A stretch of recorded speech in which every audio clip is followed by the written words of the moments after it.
Hi, this is Serena. I'm a portfolio manager at RHB Asset Management Singapore. Today, we kickstart the first podcast for 2021, and I will touch on the topic of ESG, which the regional team is currently focused on and is positioned for in some of our funds. RHB Asset Management has officially embarked on our ESG journey in 2020. So, what is ESG? ESG is the consideration of environmental, social, and governance factor along with financial factors in the investment process. The principle of which is to better manage investment risks and to create a more sustainable future for the world that we live in. The COVID-19 lockdown in 2020 brought clear blue skies back to China. Air quality improved dramatically as a result of the lockdowns. Factories were closed and travels was restricted. Without pollution from factories and vehicles, it was the first time many in China that saw clear blue skies. China has since embraced the Blue Sky Challenge.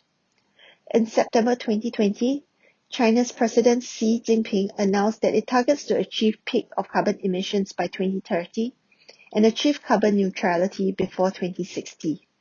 To achieve this target, China would need to reduce its carbon emissions per unit of GDP by over 65% from its 2005 level. As such, we have identified a few investment opportunities while China is trying to achieve its climate change goals. First, to achieve the target, China will grow renewable energy generation. Renewables will account for 25% of energy production by 2030 from 15% in 2019. Among renewables, solar and wind is expected to grow the fastest in terms of energy consumption. We forecast China's solar installation to increase 30% year-on-year to 50 gigawatts in 2021. Solar power is now economical thanks to more than 90% cost reduction over the past decade. We are more positive on solar now as compared to the past, as all projects are expected to be grid parity in 2022. These renewable projects will have a cost of generation equal to or less than traditional energy sources such as coal-fired power. This means that projects will be economically feasible even without government subsidies. Hence, projects will be profitable even when China cancels its solar tariff subsidies for new projects starting from 2021. Within the solar value chain, we like polysilicon followed by solar glass. Polysilicon prices are expected to increase in 2021 given its tight supply condition. Larger players continue to dominate the market. They have signed contracts with wafer and cell companies to lock in volume. We also like solar glass due to its concentrated market for the top two makers. We expect demand to remain tight despite new capacity coming on in the second half of the year. Lastly, we do not like solar farms.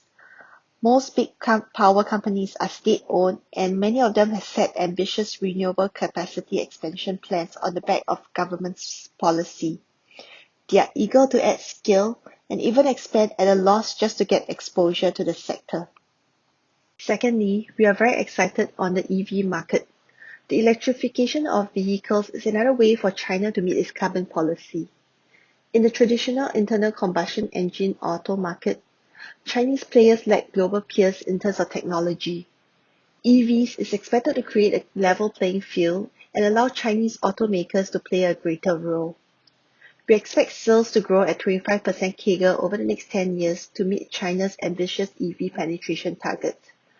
Automakers are incentivized to manufacture EVs. The cool factor from Tesla, as one of the top selling models in China, has boosted interest in EVs. The interest in electric vehicles is expected to turn auto sales growth positive in 2021 after 3 years of decline. We are positive on both automakers with EV exposure and the battery makers within the supply chain. Batteries are currently one-third of total cost, and battery makers are equal partners to EV manufacturers. OEM and battery makers will both be able to make higher margins with skill and innovation. For automakers, we like brands with leading market share. These local brands have improved quality and are attractively priced. We are, however, cautious on startup EV companies given intense competition from traditional automakers. This marks the end of the podcast. I hope you found it useful and I look forward to speaking to you soon.